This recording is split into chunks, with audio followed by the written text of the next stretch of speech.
বানাই দিলি মা। কি করলা মা তুমি ছেলেটাকে কি করলা তুমি? তুমি সুদের টাকা নিয়ে ছেলে মানুষ করছেন কেন?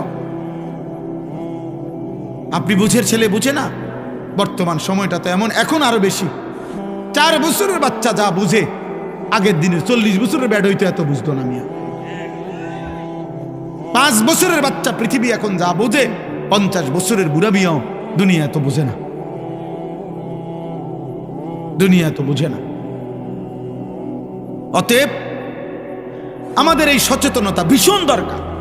আপনারা গ্রামের মানুষ বলে, আপনারা গ্রামের মানুষ এই সমস্ত নয়সয় কথা বলে খামখেয়ালি করেন না বাপ।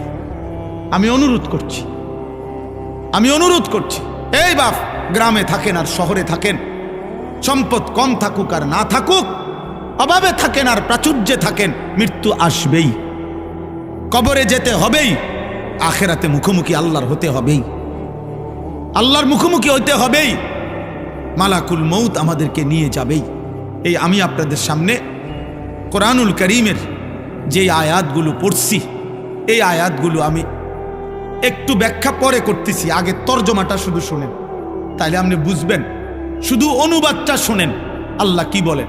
আমি এখানে 21 নম্বর পারা কোরআনুল কারীমের 32 নম্বর সূরা, এই সূরাটার নাম সূরা সাজদা।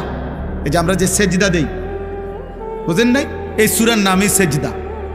এই সূরার 4টা আয়াত, 11, 12, 13, 14, এই 4টি আয়াত পড়ছি এই মাত্র শুরুতে। আগে 4টা আয়াতের তর্জমা শুনেন। এই 4